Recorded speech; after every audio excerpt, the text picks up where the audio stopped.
பேசும் தலைமை நிகழ்ச்சிக்கு உங்கள் அனைவரையும் அன்போடு வரவேற்கின்றேன். இன்றைய சிறப்பு விருந்தினரை பற்றி சொல்லணும் அப்படின்னா, இந்தியாவில் பொதுவாக இந்த சர்க்கரை நோய் குறைபாடு அப்படின்றது ரொம்ப பொதுவான சொல்லாக மாறி இருக்கிறது. 10ல் 6 பேருக்கு சர்க்கரை நோய் குறைபாடு இருக்கலாம் அப்படின்னு மருத்துவ உலகம் சொல்லி கொண்டிருக்கிறது. அதில் குறிப்பாக இந்த டைப் 1 நீரிழிவு நோய், சர்க்கரை நோய் குறித்த புரிதல், விழிப்புணர்வு பொதுவாக இந்தியாவில் பரவலாக இல்லை அப்படின்ற ஒரு பார்வையும் இருக்கிறது.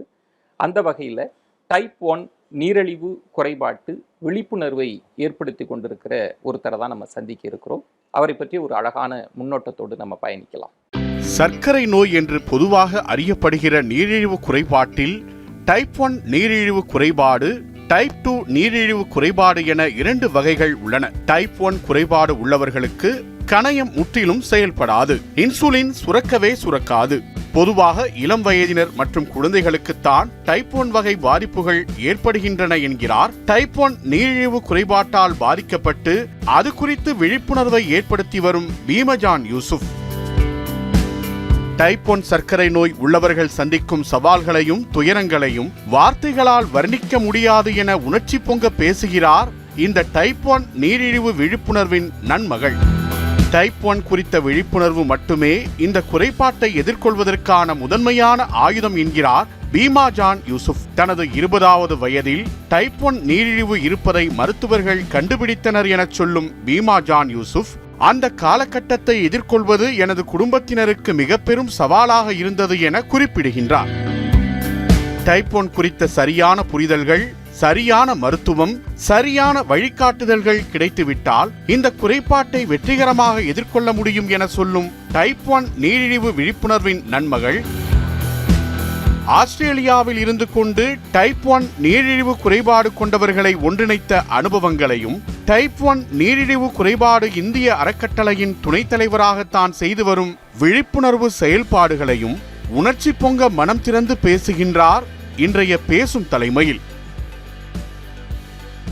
என்ன நேயர்களே, முன்னோட்டத்திலே நீங்க பார்த்திருக்கலாம், நீரிழிவு குறைபாடு விழிப்புணர்வின் நன்மகள், டைப் 1 நீரிழிவு குறைபாடு விழிப்புணர்வின் இந்திய அறக்கட்டளையின் துணைத் தலைவர் பீமஜான் யூசுப் அவர்களைத்தான் இன்றைய பேசும் தலைமை நிகழ்ச்சியில் நம்ம சந்திக்க இருக்கிறோம். குறிப்பாக இந்த டைப் 1 நீரிழிவு குறைபாடு பற்றிய பெரிய புரிதலை இந்த நிகழ்ச்சி உங்களுக்கு ஏற்படுத்தும் அப்படின்னு நான் நம்புகிறேன். வாருங்கள் நேயர்களை சந்திக்கலாம். நீரிழிவு குறைபாடு விழிப்புணர்வு ஏற்படுத்தக்கூடிய நன்மகளை சந்திக்கலாம். வணக்கம் மேடம். வணக்கம். பொதுவாக இதை நோயின்னு சொல்கிறதா குறைபாடுன்னு சொல்கிறதா அப்படின்றதுலேயே ஒரு கன்ஃபியூஷன் இருக்குது மேடம். பொதுவாக நீரிழிவு அப்படின்றத நீங்கள் குறைபாடாக பார்க்குறீங்களா இல்லை நோயின்னு பார்க்குறீங்க? ஒரு குறைபாடாக தான் பார்க்குறோம். நோயின்னு சொல்கிறத விட இட் இஸ் ஒரு குறைபாடு அப்படின்னு தான் நான் நினைக்கிறேன். அப்படி சொல்லணும். குறைபாடு அப்படின்றது அதுவும் குறிப்பாக இப்போ பொதுவாக காமனாக இப்போ நிறைய பேர் எனக்கு சுகர் இருக்குது அப்படின்றாங்க. அந்த சுகர் பேஷண்ட், அந்த குறைபாடு உள்ளவர்களுக்கும் டைப் 1 நீரிழிவு குறைபாடுக்கும் வித்தியாசம் இருக்குங்களா? இப்போ டைப் 1 டயபெட்டிஸ் இருக்கிறவங்களுக்கு இது ஆட்டோ இம்யூன் டிசீஸ் அப்படின்னு சொல்லி இன்னொரு இது இருக்குது. அதாவது அவங்க உடம்புல மோஸ்ட்லி இது குழந்தைங்களுக்கு வர்றது. அதாவது பிறந்த குழந்தையிலேருந்து 20 வயசுக்குள்ளார ஒரு வர்றது தான் மெஜாரிட்டி. பட் சில பேருக்கு வேறு வெரி ரேர்லி ஆஃப்டர் 20 இயர்ஸ் வர சான்சஸ் இருக்குது. என்னென்னா அவங்க பாடியில் இருக்கிற அந்த இன்சுலின் சுரக்கக்கூடிய அந்த பீட்டா செல்ஸை அவங்க பாடியிலேயே ஏதோ ஒன்று அதை டெஸ்ட்ராய் பண்ணிடும். ஸோ அவங்க பாடியில் இன்சுலினே கிடையாது. ஓகே, அது டைப் 1. டைப் 2 உங்களுக்கு எல்லாரும் பேசுகிற மாதிரி லைஃப் ஸ்டைல் சேஞ்சஸ், அதாவது ஒரு ட்ரிகரிங் ஃபேக்டர்ஸ் இருக்கும், ஒரு லோடட் கன் மாதிரி. ஸோ அந்த trigger irregular food habits, lack of exercise, and சில பேருக்கு ரிப்பீட்டட் ப்ரெக்னென்சிஸில் அவங்களுக்கு வர்றது. அண்ட் இது மாதிரி there are so many reasons. இதனால தான் அவங்களுக்கு வந்ததுன்னு கூட கண்டுபிடிக்கிறாங்க. ஆனால் டைப் 1 எதனால் வருதுன்னே யாருக்குமே தெரியாது. ஆக்சுவலாக நீங்கள் சொன்னதுக்கு பிறகு தான் பல பேருக்கு இப்போ சுகர் அப்படின்னு சொல்லி சுகர் பேஷண்ட் அப்படிலாம் சொல்லுவாங்க. அதில் டைப் 1 டைப் 2 இருக்குது அப்படின்றதே பலருக்கு இப்போ இந்த நிகழ்ச்சி பார்க்குறப்ப பலருக்கும் தெரியும் அதுதான் நினைக்கிறேன்.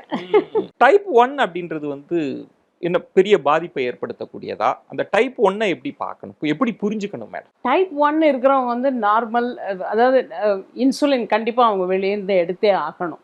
சரிங்களா? இன்சுலின் வந்து உங்களுக்கு பென் மூலமாக எடுப்பாங்க. இன்சுலின் அதாவது இப்போ இன்ஜெக்ஷன் அப்படின்னு சொல்லி சொன்னோம்னா அது மாதிரி எடுக்கணும். இப்போல்லாம் வந்து பம்ப்ஸ் கூட கிடைக்குது. இன்சுலின் பம்ப் எல்லாம் இருக்குது. சில பம்ப் வந்து இப்போ எப்படி இருக்குன்னா, அந்த பம்ப் வந்து உடம்புல வந்து ஒரு சென்சார்னு ஒன்று போட்டிருப்போம்.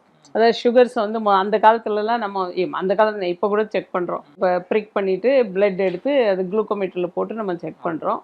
இப்போ வந்து டெவலப்மெண்ட் அந்த ரிசர்ச்சில் அதெல்லாம் பண்ணது வந்து இன்சுலின் சென்சார்ஸ் அப்படின்னு சொல்லி இதை நான் போட்டிருக்கேன். இங்கே உங்களுக்கு தெரியுதா எனக்கு தெரியல. ஸோ அந்த சென்சார்ஸ் வந்து நம்ம ஒரு ஃபோனில் ஆப் இருக்கும், இல்லாட்டி ரீடர் இருக்கும், அதை வச்சு நம்ம ஸ்கேன் பண்ணிடலாம். ஓகே. ஓ. ஸோ அது 24 ஹவர்ஸ் உங்களுக்கு வந்து அந்த கிராஃப் காமிக்கும். ஸோ இப்போ விரலில் செக் பண்ணும்போது அந்த செகண்ட் எப்படி இருக்குன்னு தான் காமிக்கும். ஸோ இது வந்து 24 hours it will. So type 1 குறைபாடு இருக்கிறவங்க, நீரிழிவு நோய் குறைபாடு இருக்கிறவங்க வந்து 24 ஹவர்ஸ் அவங்க கண்காணிக்கப்பட வேண்டியவங்களா? கண்காணிக்கப்படணும். அது வந்து ஒரு நாளைக்கு நான் அது அந்த சென்சார் வர்றதுக்கு முன்னாடி நான் வந்து செக் பண்ணுவேன். ஒரு நாளைக்கு 4 வாட்டி 5 வாட்டி செக் பண்ணுவேன். இன்சுலின் எடுக்கிறதுக்கு முன்னாடி கண்டிப்பாக நான் செக் பண்ணுவேன். அதை சரியாக பார்த்துக்கிறலன்னா பாதிப்பு வர சான்சஸ் இருக்குது. எங்கள் டீம்லேயே ரேசிங் கார் டிரைவர்ஸ் இருக்காங்க, பொலிட்டீஷியன்ஸ் இருக்காங்க, தென் டாக்டர்ஸ் இருக்காங்க, சயின்டிஸ்ட் இருக்காங்க. ஸோ எந்த துறையில் நம்ம போக முடியாது அப்படின்றது ஒன்றுமே கிடையாது. So you can do any. Okay. ஆனால் நம்ம அதை மேனேஜ் பண்ணணும். Okay okay okay. அது மேனேஜ் பண்ணுறதுக்கு வந்து உங்களுக்கு நாலேஜ் வேணும். ஸோ அந்த நாலேஜை கெயின் பண்ணுறதுக்கு உங்களுக்கு நிறைய டயபெட்டிஸ் எஜுகேட்டர்ஸ் இருக்காங்க, டாக்டர்ஸ் இருக்காங்க. அண்ட் தென் எங்களை மாதிரி யூ ஹேவ் டைப் 1 ஃபவுண்டேஷன் இருக்குது. ஸோ நம்மலாம் என்ன பண்ணுவோம், we are all patient driven foundation. எந்த டாக்டர்ஸும் எங்கள் இதில் கிடையாது. எங்கள் அமைப்பில் கிடையாது. எந்த ஃபார்மசியூட்டிக்கல் கம்பெனிஸ் அவங்களும் கிடையாது. நம்மளே அந்த அந்த கண்டிஷனோட வாழும்போது we are able to give them proper, அதாவது அவங்கள அண்டர்ஸ்டாண்ட் பண்ணிக்கக்கூடிய அந்த அந்த குறைபாடோடே இருக்கிறோம். அந்த அனுபவங்களை ஷேர் பண்ணிக்குவோம், வந்து பகிர்ந்துக்கிறோம் அப்படின்னு. இதுல குறிப்பா நான் இன்னும் இந்த டைப் 1 நீரிழிவு குறைபாடை பத்தி இன்னும் விழிப்புணர்வை ஏற்படுத்தணுன்றதுக்காக, இப்போ டைப் 1 நீரிழிவு குறைபாடுன்றது சுகர் லெவல் கூடி இருக்குமா? இப்போ நம்ம டெஸ்ட் பண்றப்ப அப்படி கூட இருந்ததுன்னா அதை டைப் 1 புரிஞ்சுக்கிறதா? எப்படி அதை செக்ரிகேட் பண்றாங்க? இது ஒன்று வந்து இன்சுலின் அவங்க உடம்புல இருக்கவே இருக்காது. டைப் 2ல் வந்து அவங்களுக்கு இன்சுலின் இருக்கும், ஆனால் எவ்வளோ வேணுமோ அவ்வளோ இருக்காது. இன்னொன்று டைப் 2ல் வந்து அவங்க இன்சுலின் உடம்புல இருந்தாலும் அதனுடைய இன்சுலின் ரெசிஸ்டன்ஸ் இருக்கலாம். அதாவது அது வந்து கரெக்டாக வேலை பார்க்காம குவாலிட்டி நல்லா இல்லாமல் இருக்கலாம் பாடியில். ஓகே, அவங்களுக்கு டேப்லெட்டோ இல்லை எக்ஸசைஸோ இல்லை அவங்களுக்கு இன்சுலினோ, அது டோட்டல் ட்ரீட்மெண்ட்டே வேறு. அவங்க டைப் 2க்கு வேறு, டைப் 1னா இன்சுலினே இருக்காது பாடியில். அவங்க பாடியில் வந்து அது ஏன் வருதுன்னு நான் சொன்னேன்ல, ஏன் வருதுன்னே தெரியாது, அதோடைய காஸ் தெரியாது இன்னும். ஸோ அது எல்லாமே ரிசர்ச் பண்ணிகிட்டே இருக்காங்க. இப்போ டைப் 1 வந்துருச்சு அப்படின்னா நீங்கள் கடைசி வரைக்கும் இன்சுலின் போட்டு தான் ஆகணும், வேறு வழியே இல்லைங்களா? ஆமாம், நம்ம மூச்சு இருக்கிற வரைக்கும் இன்சுலின் போடணும். ஸோ தட் இஸ், அது இன்சுலின்னா ஒரு தரம் போடுறது 2 தரம் போடுறது இல்லை. சில பேர்லாம் இப்போ 4 வாட்டி போட்டுக்குவாங்க. ஒவ்வொரு என்ன சாப்பிடும் போதும் சுகர்ஸ் ஏறும், அந்த ஏறாமல் இருக்கிறதுக்கு இன்சுலின் போட்டுக்கணும். வாழ்க்கையில் ஏகப்பட்ட போராட்டம் இருக்குது, லைஃப்பில் என்னென்னமோ மாற்றங்கள்லாம் வருது. அதை கண்காணிக்கிறத விட நம்ம உடம்ப கண்காணிச்சுக்கிட்டே இருக்கணும்னு நினைக்கிறேன். லெவலில் நம்ம பார்த்துட்டே இருக்கணும். என்னைய எடுத்தீங்கன்னு வச்சுக்கோங்களேன், எனக்கு வந்து ஃபேமிலி லைஃப் ஒன்று ஓடுது, இன்னொன்று work. Monday to Friday I work, 8 hours work போகுது. ப்ளஸ் இந்த டயபெட்டிஸ், இன்னொரு குடும்பம் நடத்துகிற மாதிரி அந்த இதை பார்த்துட்டு இருக்கிறது. ஸோ அப்படி பார்த்துட்டு இருந்ததுனால என்ன ஆகுது, காம்ப்ளிகேஷன்ஸ் வராமல், இல்லை நம்ம வந்து நார்மல் பீப்புள் எப்படி இப்போ நீங்களாம் எப்படி இப்போ ஆக்டிவாக இருக்கிறீங்களோ அது கூட அதிகமாக ஆக்டிவாக இருப்போம். ஐ ஆம் 56 years now. நான் வந்து 15 hours ஒரு நாளைக்கு ஒர்க் பண்ணுவேன். ஓகே, 8 hours ஒர்க் பண்ணிவிட்டு 5 மணிக்கு மேலே வந்து I will start talking to people. அதாவது டயபெட்டிஸ் கவுன்சிலிங் ஐ டூ. இந்தியாவிலேருந்து குழந்தைங்க வந்து, நான் வந்து இந்த கண்ட்ரியில் இல்லை, நான் வேறு கண்ட்ரியில் இருக்கேன். எனக்கு வந்து 5 hours கேப் இருக்கும். நான் வந்து I am ahead of 5 hours. So இவங்க வந்து 7 மணிக்கு 8 மணிக்கெலாம் கூடுவாங்க, எனக்கு அங்கே 2 மணி இருக்கும். பட் ஸ்டில் அந்த குழந்தைங்க நல்லா இருக்கணும், ஃபேமிலிஸ் எல்லாம் வந்து ஏன்னா அந்த ஒரு ஃபோன் கால்னால ஒரு குழந்தையோட உயிர் காப்பாற்றலாம்.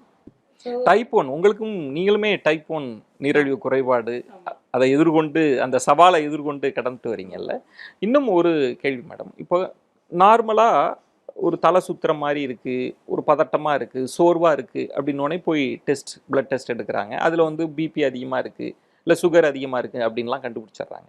இந்த டைப் 1 இருக்கிறவங்களுக்கு எப்படி பிறந்த குழந்தைக்கு டெஸ்ட் பண்ணால் கண்டுபிடிக்க முடியுமா? எப்படி அதை கண்டுபிடிக்கிறது? அவங்களுக்கு வந்து சிம்டம்ஸ் வந்து நிஜமாலுமே இருக்கும். சீரியஸாக என்னென்ன சிம்டம்ஸ் இருக்கும் மேடம்? அவங்களுக்கு வந்து வெயிட் லாஸ் ஆகலாம், இப்போ ரொம்ப பசின்ட்டு இருக்கலாம், தென் நிறைய யூரின் பாஸ் பண்ணலாம், தண்ணி இப்போ யூரின் பாஸ் பண்ணும்போது தண்ணி தாகம் எடுக்கும், அது எடுக்கலாம். ஸோ இது மாதிரி போய் நீங்கள் இப்போல்லாம் வந்து அதுவும் தமிழ்நாட்டில் வந்து டாக்டர் சார் ரொம்ப வெரி குட். ஒரு குழந்தை வந்து இது மாதிரி அடிக்கடி யூரின் போகிறான்னு by default they check their sugars. So அதை வந்து டயக்னோஸ் பண்ணுறாங்க. எப்போ குழந்தை வந்து சோர்வாக படுத்துருக்கு, இது மாதிரி ரொம்ப ஆக்டிவாக இல்லை, முதல்லலாம் ஆக்டிவாக இருந்துச்சு குழந்தை, இப்படி படுத்துருக்குன்னா உடனே வந்து டிஃபால்ட்டை பண்ணிடுறாங்க. ஸோ அதுலேயே வந்து ஒரு இன்னொரு அது டைப் 1 டைப் 2 கண்டுபிடிக்கிறதுக்கும் சில டெஸ்ட் இருக்குது. ஸோ அந்த டெஸ்ட் பண்ணிட்டாங்கன்னா then they will it is confirmed. இப்போ இந்த இடத்துல தான் நான் உங்கள் லைஃப்பை பற்றி எக்ஸ்பீரியன்ஸ் தெரிஞ்சுக்கணும்னு ஆசைப்பட்றேன். அதுவும் இப்போல்லாம் நிறைய டெக்னாலஜி இருக்குது, கூகுள் இருக்குது, மருத்துவத்தை பற்றி தெரிஞ்சுக்கலாம், டைப் பண்ணி கூட பார்த்து தெரிஞ்சுக்கலாம். அந்த காலத்தில் உங்களுக்கு டைப் 1 அப்படின்றத எப்போ கண்டுபிடிச்சாங்க? அப்படி கண்டுபிடிச்சப்போ உங்கள் மனநிலை எப்படி இருந்தது? எனக்கு 16 இயர்ஸ் இருக்கும்போது எங்கள் மதர் இறந்துட்டாங்க. நெக்ஸ்ட் எங்கள் ஃபாதர் வந்து 20 இயர்ஸில் he passed away when I was 20. அவர் டைப் 2. அவருடைய யூரின் செக் பண்ணுற ஸ்ட்ரிப்ஸ் இருந்தது வீட்டில். எங்கள் அண்ணன் வந்து சும்மா எங்களை விளையாட்டு காமிக்கணும்னு சொல்லிட்டு, நாங்களாம் சின்ன பிள்ளைங்க தானே, விளையாட்டு காமிக்கணும், எல்லோரும் இவங்க யூரின் சாம்பிள்ஸ்லாம் கொண்டு வாங்க, இது தூர போடுறதுக்கு பதிலாக நம்ம எல்லாம் டெஸ்ட் பண்ணிவிட்டு தூர போடலாம் அப்படின்னு. தென் அதை வந்து செக் பண்ணும்போது என்னுடைய சாம்பிள் மாத்திரம் கலர் சேஞ்ச் ஆச்சு. ஸோ ஃபேமிலி வந்து நாங்கள் வந்து கூட்டு குடும்பம்.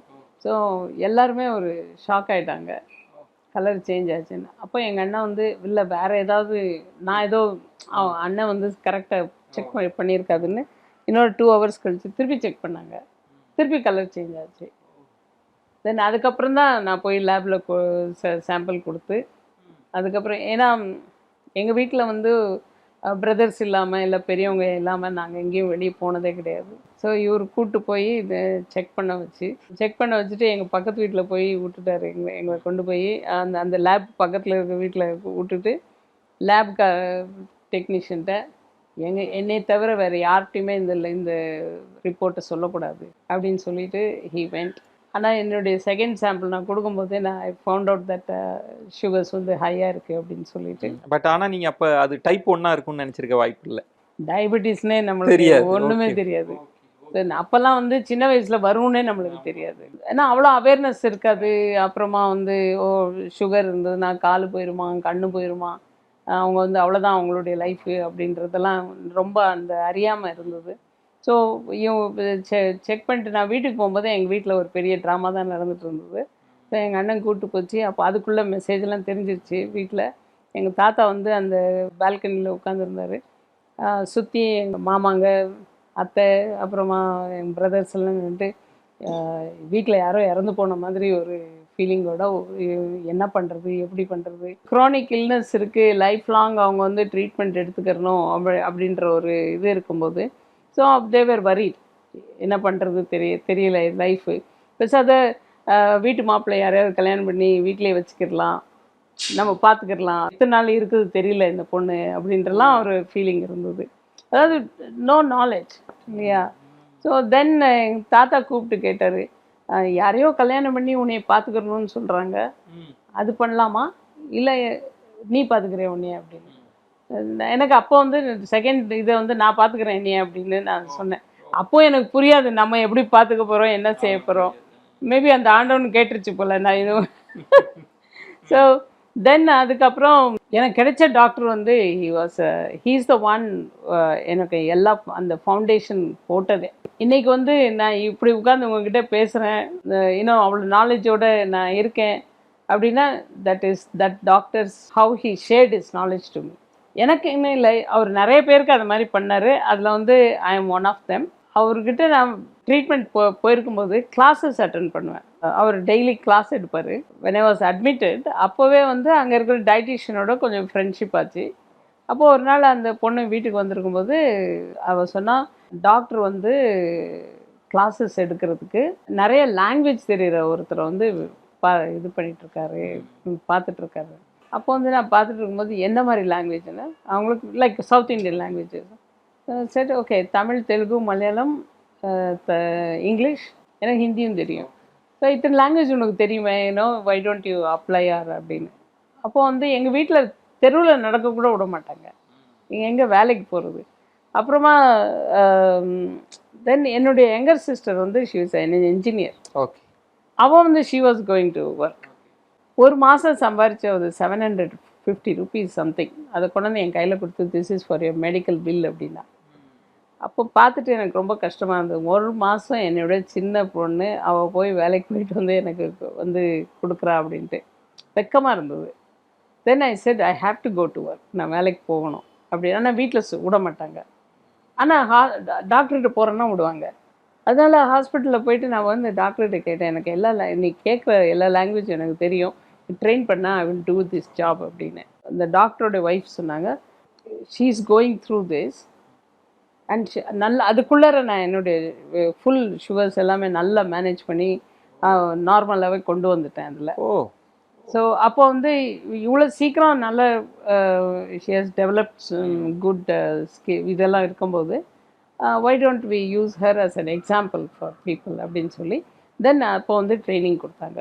ஒரு 1 year ட்ரைனிங் எடுத்துகிட்டு ஐ ஒர்க் ஃபார் 6 years. அவங்ககிட்ட வந்து நான் விட்டு வரும்போது I was chief diabetes educator. அந்த நம்ம அதை பற்றி கூட பேசலாம் மேடம். இந்த டைப் 1 நீரிழிவு குறைபாடு அப்படின்னா அதை எப்படி வெற்றிகரமாக எதிர்கொள்வது, நம்முடைய அதை எதிர்கொண்டு வாழ்க்கையில் வெற்றிகளை எப்படி சாதிப்பது அப்படின்றது, அதுக்கு ரெண்டுக்குமே நீங்கள் உதாரணமாக இருக்கிறீங்க. அந்த எக்ஸ்பீரியன்ஸ்லாம் ஒரு சின்ன பிரேக் எடுத்துகிட்டு நம்ம பேசலாம். குறிப்பாக டைப் 1 நீரிழிவு குறைபாடு பற்றி தான் நம்ம பேசிகிட்டு இருக்கோம். இந்திய அளவிலேயே டைப் 1 நீரிழிவு குறைபாடு பற்றிய புரிதல் நிறைய பேருக்கு இல்லாமல் இருக்குது. அதற்கான மருத்துவ செலவுகள் அப்படின்றது பெரிய சுமையாக அந்த குடும்பத்தை அழுத்தி கொண்டு இருக்கிறது. அந்த இடத்துல சமூகமாக இருக்கலாம், அரசாக இருக்கலாம், அல்லது தனி நபராக இருக்கலாம், அவர்களுக்கு ஒரு மிகப்பெரிய விழிப்புணர்வும் தன்னம்பிக்கையும் தேவைப்படுகிறது. அதை தான் இன்றைய பேசும் தலைமை செய்து கொண்டிருக்கிறது. இன்னும் நிறைய பேசலாம். ஒரு சிறிய விளம்பர இடைவேளைக்கு பிறகு.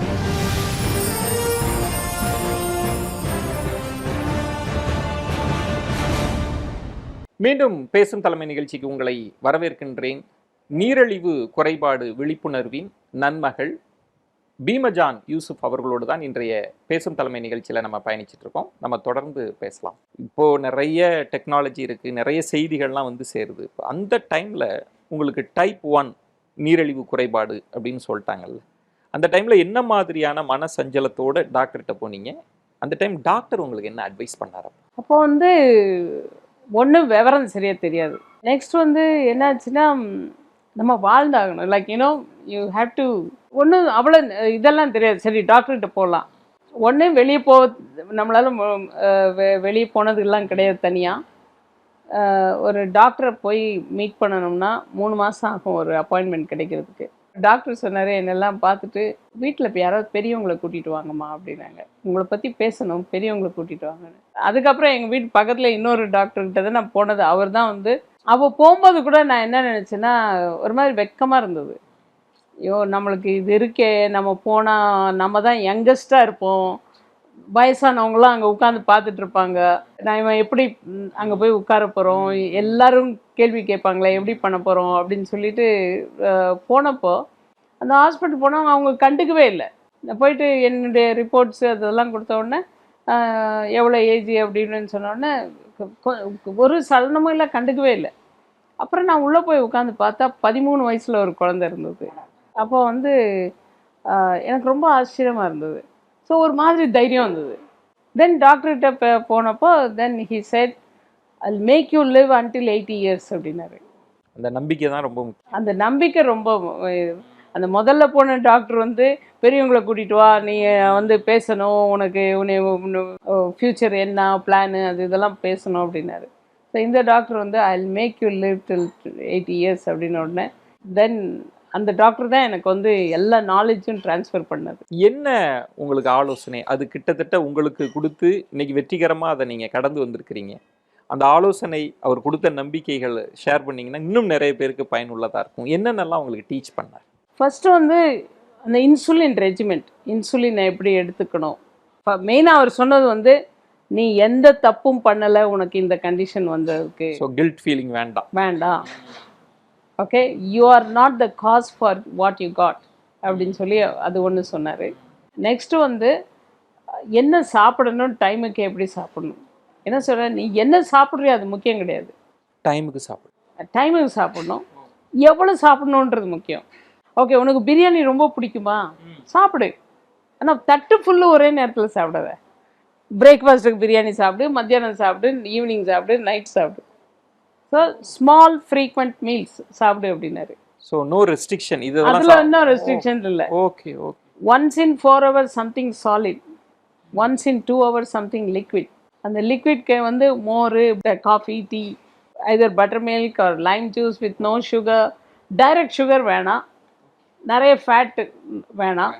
அண்ட் தென் ப்ரோட்டீன் எவ்வளோ எடுக்கணும் அதெல்லாமே அவர் அந்த காலத்துலேயே சொல்லி கொடுத்தாரு. ஸோ உணவை பற்றிய ஒரு ஃபுல் அண்டர்ஸ்டாண்டிங் தேவை. ஓகே, அதான் சொன்னார். நீ என்ன சாப்பிட்றியோ முக்கியம் இல்லை, எவ்வளோ சாப்பிட்றியோ முக்கியம், எந்த நேரத்தில் சாப்பிட்ற அது முக்கியம். ஸோ அதை மேனேஜ் பண்ணி உன்னுடைய இன்சுலினை எடுக்கணும் அப்படின்னு தான் அவர். ஏன்னா அப்போல்லாம் வந்து குளுக்கோமீட்டர் கிடையாது, செக் பண்ணதுக்கெல்லாம் முடியாது. அந்த டாக்டர் என்ன சொல்கிறாரோ அந்த ரூல் ஆஃப் தம் அது சொன்னது தான். அப்புறம் டெய்லி 1 hour வாக்கிங் பண்ணணும். ஸோ அந்த வாக்கிங் பண்ணுறது வந்து நீ எந்த ஸ்பீடில் வாக் பண்ணுற அது முக்கியம் கிடையாது, எவ்வளோ நேரம் முக்கியம் வாக்கிங் பண்ணுற, எந்த நேரம். இப்போ 8 மணினா 8 மணிக்கு டெய்லி வாக் பண்ணணும். உன்னை வந்து கரெக்டாக டெய்லி ஃபாலோ பண்ணிட்டு இருக்கணும். ஓகே, மாறி மாறி போகக்கூடாது. ஏன்னா அப்போ வந்து ரிசர்ச்சும் அவ்வளோதான் இருந்தது. ஓகே, அது ஒன்று யூஸ் டு சே. நெக்ஸ்ட்டு என்ன பண்ணார்னா, அந்த மெடிக்கேஷனுடைய ஒவ்வொரு மெடிக்கேஷனும் எப்படி ஒர்க் ஆகும். அந்த இன்சுலின் வந்து லாங் ஆக்டிங், ஷார்ட் ஆக்டிங் அப்படின்னு உண்டு. ஓகே, லாங் ஆக்டிங் வந்து பேசல் இன்சுலின், அது நம்ம உடம்புல ஓடிட்டே இருக்கும். அது ஷார்ட் ஆக்டிங் வந்து நீ ஒவ்வொரு தரம் சாப்பிடும்போதும் சுகர்ஸ் ரைஸ் ஆகும். அந்த ரைஸ் ஆகிறது வந்து போலீசிங் பண்ணுறது வந்து இந்த ஷார்ட் ஆக்டிங். ஸோ அதை வந்து அவர் வந்து அதை க்ளீனாக எத்தனை ஹவரில் அதை எடுத்துக்கணும். அப்புறம் அந்த ஷார்ட் ஆக்டிங்கும் லாங் ஆக்டிங்கும் இது குறையும் போது எப்படி இருக்கும், எதை மாதிரி எடுத்துக்கணும், எத்தனை, அதெல்லாமே ரொம்ப கிளியராக ட்ராயிங்கெல்லாம் போட்டு. It was a young doctor. அவர் வந்து அது போட்டு கொடுத்ததுப்பா அதை ஃபாலோ பண்ணணும், அவ்வளோதான். That's the only thing. And என்னென்னா எல்லா ஒரு டைப் ஒன்ஸையும் அவர் வந்து போடா வாடான்னு தான் பேசுவார். Okay. So he gave that feeling that he is there for us. Right, நான் இருக்கேன் அப்படின்ற ஒரு இது. ஸோ அது வந்து ஒரு ரொம்ப ஒரு ஹெல்ப்ஃபுல்லாக எனக்கு இருந்தது. ஒரு நல்ல மருத்துவர், உங்களுக்கு நம்பிக்கையை விதைக்கிற ஒரு மருத்துவர் கிடைச்சிருக்காரு. பொதுவாக டாக்டர் வேற யாரும் பெரியவங்க இல்லையா, இல்லை வேற யாரையாவது வர சொல்லுங்கன்னாலே நம்ம பயந்துருவோம், ஏதோ பெரிய விஷயம் இருக்குன்னு. அவர் உங்களே டைரெக்டாக டீல் பண்ணியிருக்கிறார். இன்சுலின் போட்டுட்டு சாப்பிடலன்னா சுகர்ஸ் வந்து ரொம்ப லோ ஆகிடும். ரொம்ப லோ ஆகிறது வந்து வெரி டேஞ்சரஸ். இதுக்கு வந்து ஹைப்போ அப்படின்னு சொல்லுவாங்க. Hyper and hypo. ஸோ குறைஞ்சிருச்சுன்னா என்ன ஹைப்போ போயிடுச்சுன்னா என்ன பண்ணுறது. ஏன்னா வந்து வி கேன் பாஸ் அவுட். அது மயங்கி விழுந்துருவாங்க, இல்லை என்ன வேணாலும் ஆகலாம். ஸோ அந்த இதில் நான் என்ன பண்ணுறதுன்னு தென் யோசிச்சுட்டு இருக்கும்போது என்னுடைய ஃப்ரெண்ட்ஸ் வந்து என்னை பார்க்க வந்தாங்க. வரும்போது இவங்க வந்து ரைஸ் சாப்பிட முடியாதுன்னு சொல்லிட்டு ப்ரெட்டு கொண்டு வந்தாங்க. அது இன்னும் எனக்கு அப்போ தெரியாது ப்ரெட்டு சாப்பிட்டா சுகர்ஸ் ரொம்ப ஹை ஆகும் அப்படின்ட்டு. அதெல்லாம் வந்து ஒரு சின்ன சின்ன விஷயங்கள். அதுக்கப்புறம் நம்ம மேனேஜ் பண்ணிக்கிட்டோம். ஏன்னா அவங்களுக்கே வந்து அந்த நாலேஜ் எல்லாம் சொல்லி கொடுக்கும்போது வி காட் எவ்ரிதிங் இஸ். நான் சொன்ன மாதிரி அந்த அவேர்னஸ், அந்த நாலேஜ் இருந்தால் we can really manage it very well. ரொம்ப முக்கியமான அம்சங்க. நம்ம டைப் 1 நீரிழிவு குறைபாடு இருக்கிறவங்கன்னா ரொம்ப சரியான நேரத்தில் அவங்களுக்கு சாப்பாடு கொடுக்கணும். இன்சுலினை பற்றிய புரிதல் இருக்கணும். ஏன்பா இப்போதான்ப்பா சமைச்சிக்கிட்டு இருக்கேன்னு சொல்லிடக்கூடாது. ஒரு டிபெண்டன்சியும் இருக்கும்.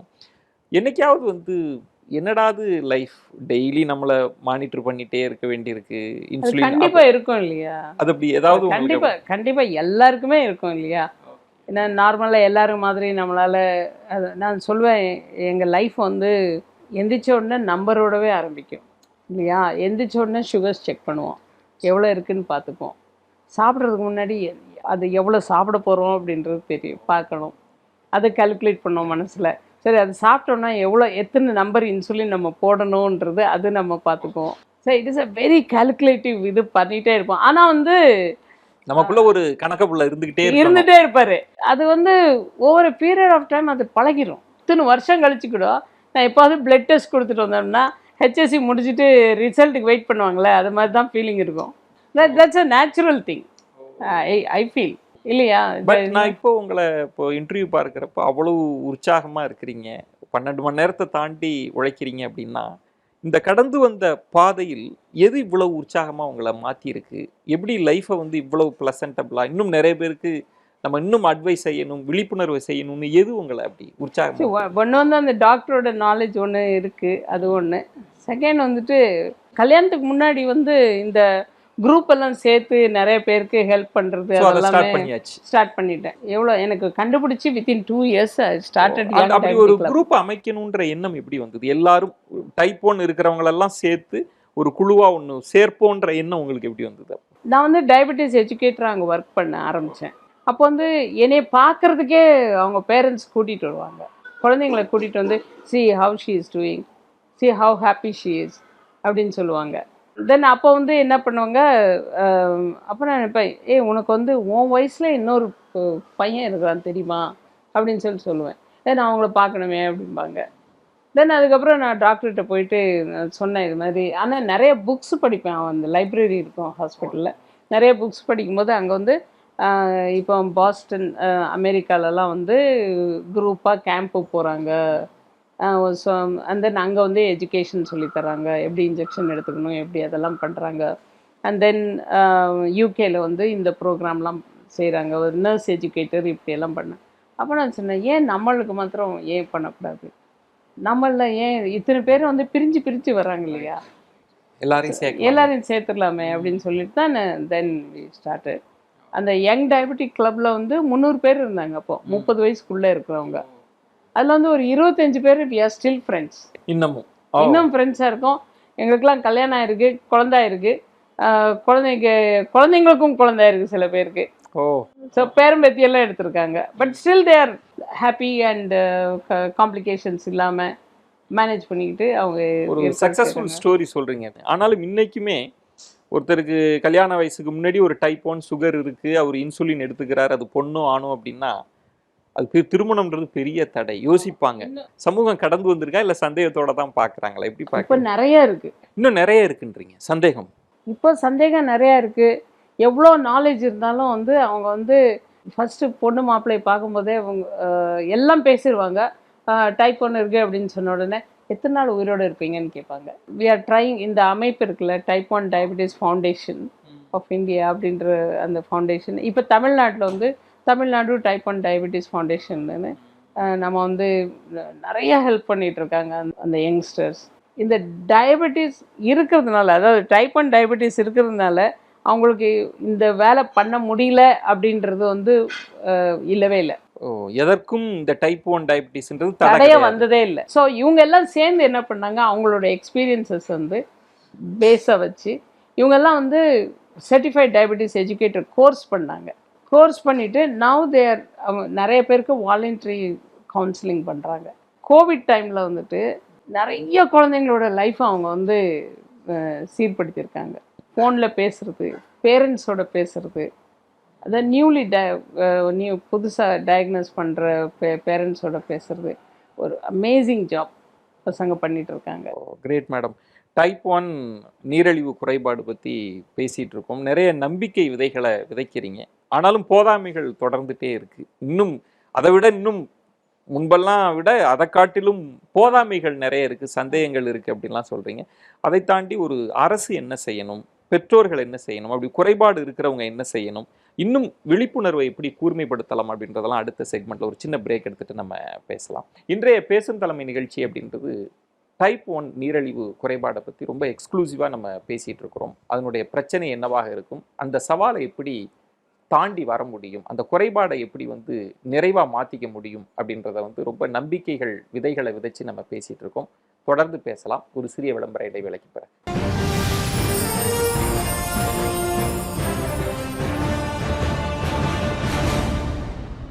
சர்க்கரை நோய் என்று பொதுவாக அறியப்படுகிற நீரிழிவு குறைபாட்டில் டைப் 1 நீரிழிவு குறைபாடு, டைப் 2 நீரிழிவு குறைபாடு என 2 வகைகள் உள்ளன. டைப் 1 குறைபாடு உள்ளவர்களுக்கு கணையம் முற்றிலும் செயல்படாது, இன்சுலின் சுரக்கவே சுரக்காது. பொதுவாக இளம் வயதினர் மற்றும் குழந்தைகளுக்குத்தான் டைப் 1 வகை பாதிப்புகள் ஏற்படுகின்றன என்கிறார் டைப் 1 நீரிழிவு குறைபாட்டால் பாதிக்கப்பட்டு அது குறித்து விழிப்புணர்வை ஏற்படுத்தி வரும் பீமஜான் யூசுப். டைப் 1 சர்க்கரை நோய் உள்ளவர்கள் சந்திக்கும் சவால்களையும் துயரங்களையும் வார்த்தைகளால் வர்ணிக்க முடியாது என உணர்ச்சி பொங்க பேசுகிறார் இந்த டைப் 1 நீரிழிவு விழிப்புணர்வின் நன்மகள். டைப் 1 குறித்த விழிப்புணர்வு மட்டுமே இந்த குறைபாட்டை எதிர்கொள்வதற்கான முதன்மையான ஆயுதம் என்கிறார் பீமஜான் யூசுப். தனது 20வது வயதில் டைப் 1 நீரிழிவு இருப்பதை மருத்துவர்கள் கண்டுபிடித்தனர் என சொல்லும் பீமஜான் யூசுப், அந்த காலகட்டத்தை எதிர்கொள்வது எனது குடும்பத்தினருக்கு மிக பெரும் சவாலாக இருந்தது என குறிப்பிடுகின்றார். டைப் 1 குறித்த சரியான புரிதல்கள், சரியான மருத்துவம், சரியான வழிகாட்டுதல்கள் கிடைத்துவிட்டால் இந்த குறைபாட்டை வெற்றிகரமாக எதிர்கொள்ள முடியும் என சொல்லும் டைப் 1 நீரிழிவு விழிப்புணர்வின் நன்மகள், ஆஸ்திரேலியாவில் இருந்து கொண்டு டைப் 1 நீரிழிவு குறைபாடு கொண்டவர்களை ஒன்றிணைத்த அனுபவங்களையும், டைப் 1 நீரிழிவு குறைபாடு இந்திய அறக்கட்டளையின் துணைத் தலைவராக தான் செய்து வரும் விழிப்புணர்வு செயல்பாடுகளையும் உணர்ச்சி பொங்க மனம் திறந்து பேசுகின்றார் இன்றைய பேசும் தலைமையில். மீண்டும் பேசும் தலைமை நிகழ்ச்சிக்கு உங்களை வரவேற்கின்றேன். டைப் 1 நீரிழிவு குறைபாடு அதனால் பாதிக்கப்பட்டு அதிலிருந்து மீண்டு இன்றைக்கு இந்திய சமூகம் மட்டுமல்ல, உலகளாவிய அளவில் பலருக்கும் இந்த டைப் 1 நீரிழிவு குறைபாடு பற்றிய விழிப்புணர்வை ஏற்படுத்தி கொண்டிருக்கிற ஒரு நபரோடு தான் நம்ம பேசிகிட்டு இருக்கோம். அவருடைய அனுபவங்களை தான் நம்ம பகிர்ந்து கொண்டிருக்கிறோம். நம்ம தொடர்ந்து பேசலாம். நிறைய விழிப்புணர்வு இதில் தேவைப்படுது. டைப் 1 அப்படின்றத சொல்கிறீங்க. இப்போ வெளிநாடுகளில் இருந்தாலும் கூட மிட் நைட்டில் கால் வரும் அப்படின்னு சொல்கிறீங்க. அவங்களுடைய என்ன பதட்டம் இருக்கும்? நீங்கள் எப்படி அவங்கள கன்வின்ஸ் பண்ணுவீங்க? ஒரு எக்ஸாம்பிள் நான் சொல்கிறேனே. ஒரு குரூப், அதாவது இப்போ வாட்ஸ்அப் குரூப்ஸில் தானே நிறைய இதெல்லாம் ஈஸியாக ஹேண்டில் பண்ணுறாங்க. ஒரு நாள் ஒரு மெசேஜ் வருது, 5 வயசு குழந்தை, சுகர்ஸ் ரொம்ப 20க்குனா குறைஞ்சி வந்துக்கிட்டு இருக்கு, ஃபிட்ஸ் இருக்குது, டாக்டர்ஸ் யாரும் கிடையாது என்னை சுற்றி, என்னால் தூக்கிட்டு போக முடியாது, நான் என்ன பண்ணணும்னு தெரியல அப்படின்னு சொல்லி ஒரு அம்மாவுடைய மெசேஜ். அதுவே அழுகுறாங்க அந்த வாய்ஸ் மெசேஜில். அப்போ நான் பார்த்தேன், எனக்கு தூங்குகிற நேரம் 11 o'clock. பார்த்த உடனே தென் நான் மெசேஜ் போட்டேன் இம்மீடியட்டாக. சுகர் அவங்க சொன்னாங்க, சுகர் தண்ணி கொடுத்துட்டே இருக்கேன், இருந்தாலும் அது இதாகலைன்னு. அப்புறம் நினச்சேன், ஓகே இன்னொரு ஃபஸ்ட் எய்ட் இருக்குது. என்ன பண்ணேன், சொன்னேன் அந்த ஜாக் சில குழந்தைங்களுக்கு லாக் ஆகிடும். ஸோ அந்த ஜா லாக் ஆகாமல் 2 சைடும் ஹோல்டு பண்ணிவிட்டு தென் சுகரை நல்லா கரைச்சிட்டு அந்த விரலில் அதை எடுத்து உள்ள கன்னத்தில் ஃபுல்லு தடவி கம்ஸ்லாம் தடவி விடுங்க அப்படின்னு. ஸோ அதை தடவி விட்டு வித்தின் 20 minutes குழந்தை விளையாட ஆரம்பிச்சிருச்சு. ஸோ அப்புறம் நான் என்ன பண்ணேன், ஒரு 1 hour கழித்து நான் அவங்க பேரண்ட்ஸ்க்கு ஃபோன் பண்ணேன்.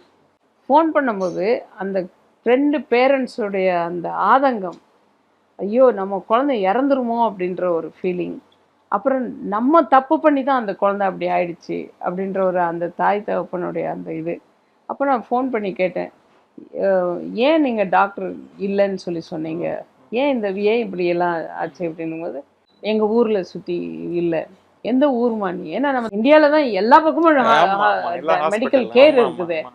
ஸோ எதனால் அப்படின்னா, நான் ஆஃப்ரிக்காவில் இருக்கேன் அப்படின்ச்சு.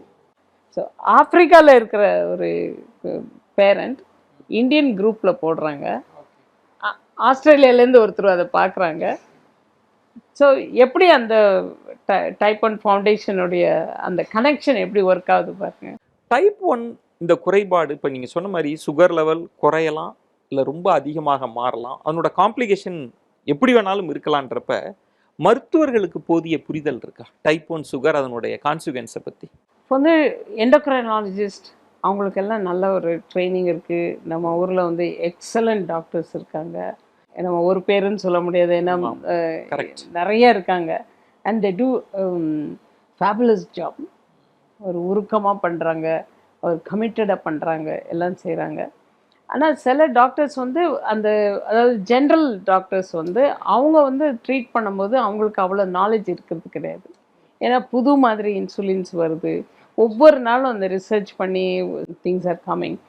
அதுக்கு வந்து நம்ம என்ன சொல்கிறோன்னா, டாக்டர்கிட்ட போகும்போது ஜஸ்ட் ஒரு நல்ல எண்டோக்ரைனாலஜிஸ்ட்டை போனீங்கன்னா that is the best treatment கிடைக்கும் அப்படின்னு சொல்லி நான் நினைக்கிறேன். தென் ப்ளஸ் வந்து இது மாதிரி patient driven associations or foundations கிட்ட போனோம்னா உங்களுக்கு வந்து அப்போது ஒரு ஆறுதல் இருக்கும்.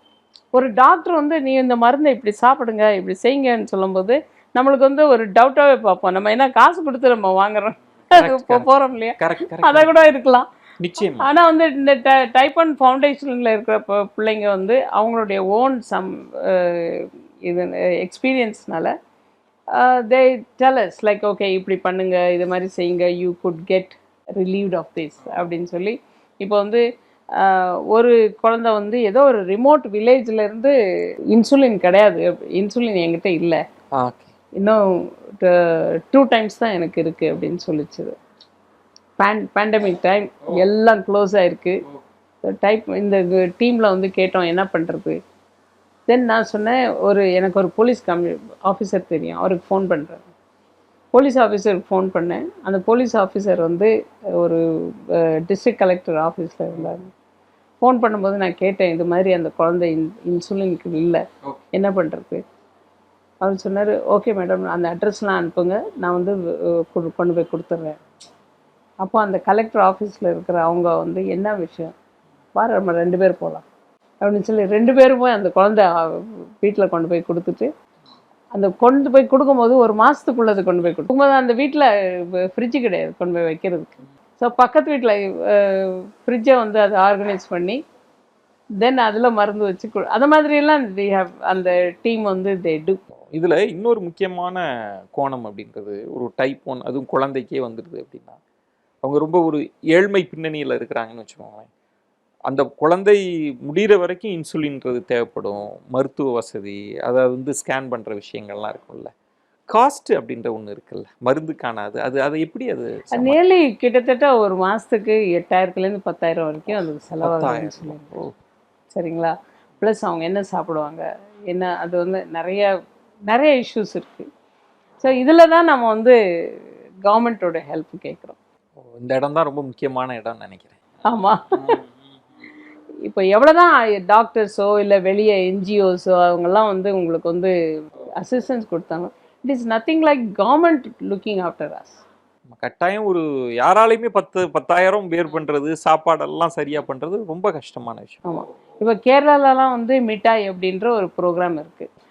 அந்த கவர்மெண்ட் எப்படி பண்ணுறாங்கன்னா உங்களுக்கு காசு இருக்கோ இல்லையோ 18 இயர்ஸ் உள்ளே இருக்கிற குழந்தைங்களுக்கு they give free insulin. Free இன்சுலின்னா அனலாக் இன்சுலின், அதாவது நல்ல பெஸ்ட் இன்சுலின். ஸோ அதை வந்து அவங்க கொடுக்குறாங்க. அண்ட் கவர்மெண்ட் டாக்டர் தான் ப்ரிஸ்கிரைப் பண்ணணும்னு இல்லை, எந்த டாக்டர் ப்ரிஸ்கிரைப் பண்ணாலும் if they go and ask they give. அது ஒரு ப்ரோக்ராம் அங்கே நடந்துட்டுருக்குனால எஃபெக்டிவாக நடக்குது. தமிழ்நாட்டில் நம்மளுக்கு வந்து கவர்மெண்ட் இஸ் கிவிங். கவர்மெண்ட் வந்து நல்ல இன்சுலின், அதாவது அனலாக் இன்சுலின் அப்ரூவ் பண்ணியிருக்காங்க கவர்மெண்ட் ஹாஸ்பிட்டலில் கொடுக்கறதுக்கு. ஆனால் என்ன கேட்சி திங்கிங்கன்னா பெரிய சிட்டிஸில் கிடைக்குது, இப்போ சென்னையில் கிடைக்குது, கவர்மெண்ட் ஹாஸ்பிட்டலில் கிடைக்குது, பட் வேறு டிஸ்ட்ரிக்டில் மாவட்டங்களில் இதெல்லாம் கிடைக்கிறது இல்லை. த ரீசன் இஸ் எந்த டைப் 1 அந்த கவர்மெண்ட் ஹாஸ்பிட்டலுக்கு போய் எனக்கு இந்த மெடிசன் வேணும்னு அந்த டாக்டர் இப்போது ஒரு பேஷண்ட் ஒரு டாக்டர்கிட்ட போனால் அந்த டாக்டர் வந்து டிசைட் பண்ணுவாங்க அவங்களுக்கு இந்த இன்சுலின் வேணும் அப்படின்னு. அப்போ அந்த டாக்டர் டிசைட் பண்ணும்போது then the doctor will make sure that it is available in the pharmacy, government pharmacy இல்லையா. ஆமாம். ஸோ அந்த அவேர்னஸ்க்கு இல்லை இவங்கக்கிட்ட, ஸோ பேஷண்ட்கிட்டையும் இல்லை. ஸோ அந்த டாக்டர் வந்து இத்தனை பேஷண்ட் இங்கே இருக்காங்க அப்படின்ற அவேர்னஸ் அவங்களுக்கும் இல்லை. ஸோ அதனால் அங்கே வந்து கிடைக்க வேண்டிய மெடிசன் அந்த ஃப்ளோ இல்லை. சம்வேர் கம்யூனிகேஷன் சப்ளை செயின் வந்து கட் ஆகி அந்த கம்யூனிகேஷன் கேப் இஸ்.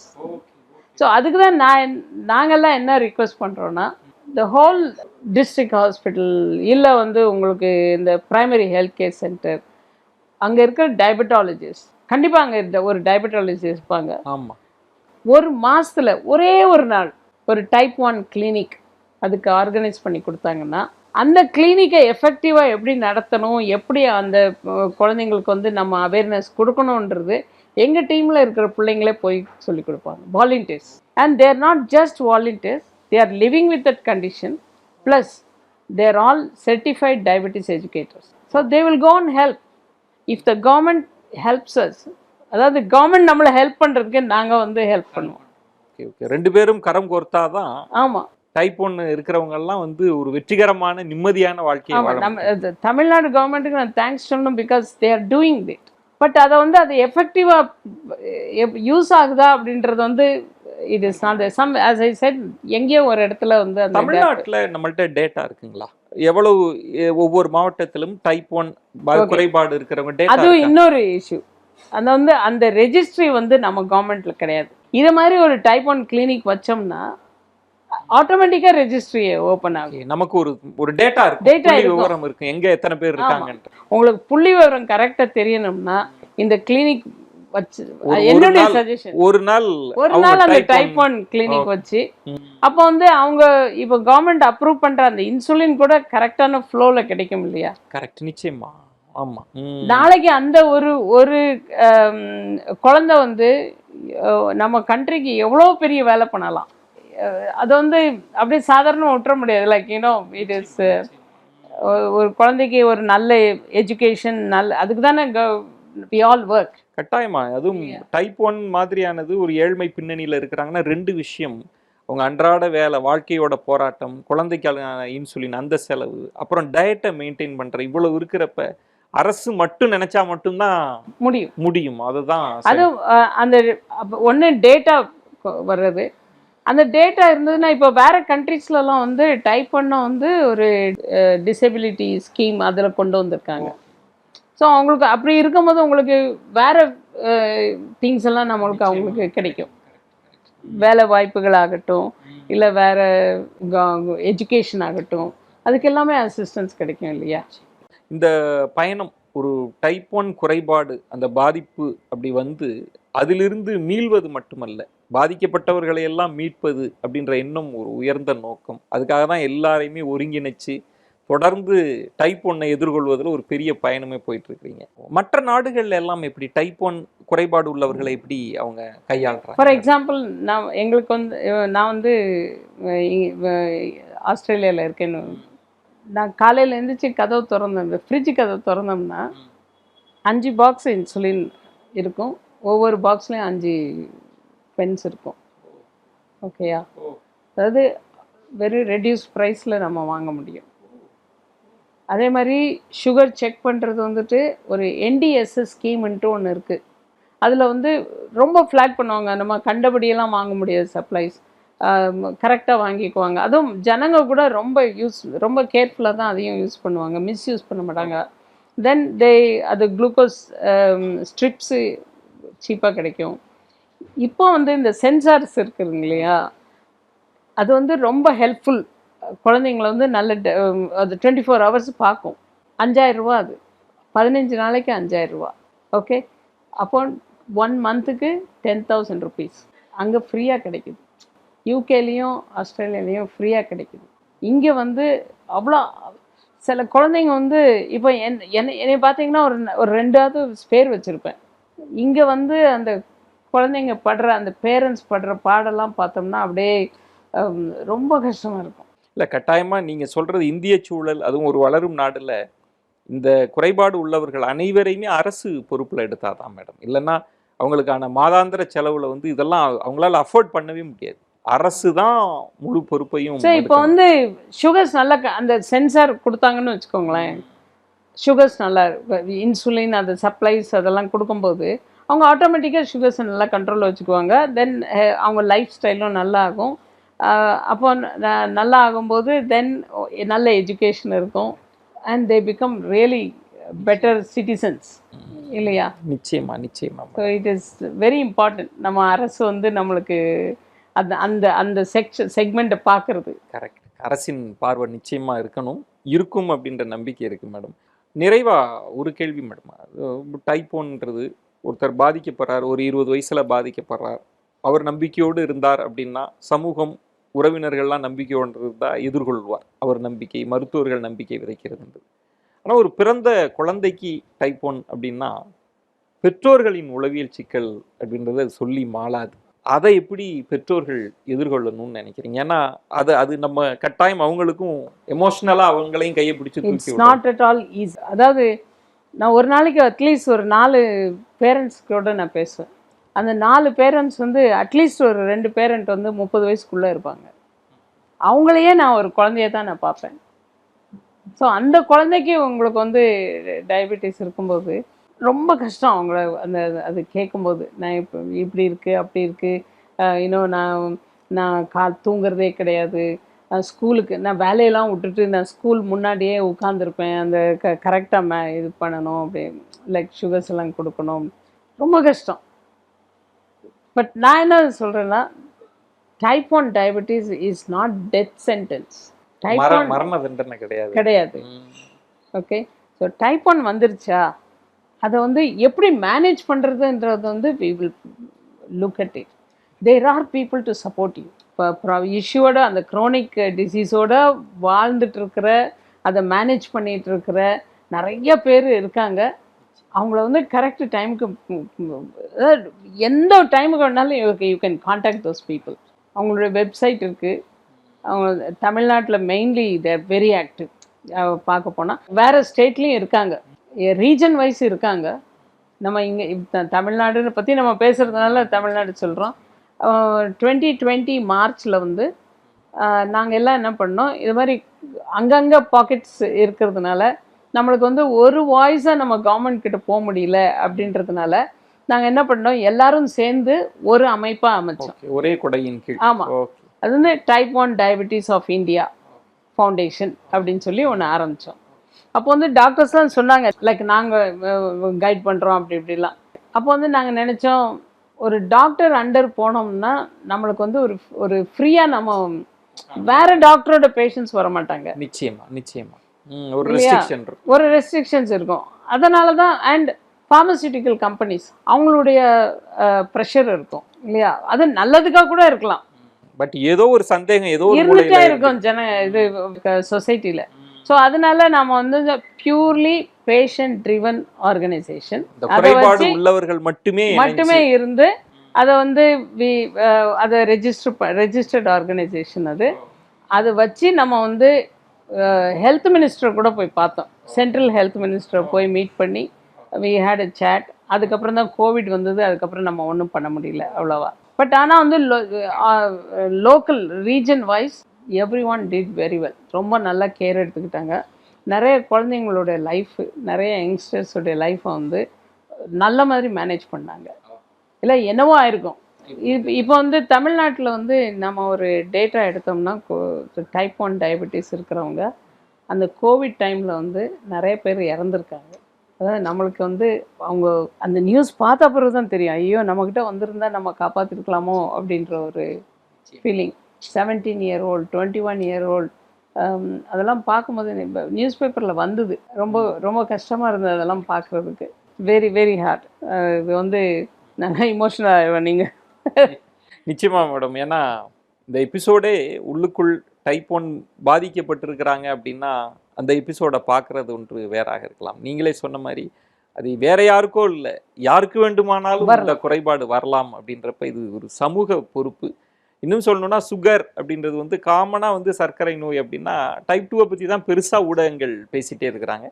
இந்த முறை டைப் 1 அதுக்கு இருக்கிற பிரத்யேக சவால் என்ன, அதிலிருந்து மீண்டு வந்தவர்கள் எப்படி இருக்கிறாங்க, இந்த சமூகத்தை மீட்க பாதிப்புடையவர்கள் குறைபாடு உடையவர்களை எல்லாம் மீட்க நீங்கள் என்னென்ன செஞ்சிட்டு இருக்கிறீங்க, அதில் அரசு என்ன செய்யணும் அப்படின்னு ரொம்ப ஒரு இன்டெப்த்தான ஒரு நெகிழ்ச்சியான ஒரு எபிசோடு அப்படின்னே சொல்லலாம். உங்களுடைய அனுபவ பயணம் இன்னும் நிறைய நீங்கள் பயணிக்கணும், நிறைய பேர் குறைபாடு உடையவர்களை மீட்கணும், அவங்கள கொண்டு இன்னும் நிறைய பயணிக்கணும் அப்படின்னு எங்கள் நிகழ்ச்சி சார்பாக நெஞ்சம் நிறைந்த வாழ்த்துக்களை நன்றிகளை தெரிவிச்சுக்கிறோம்.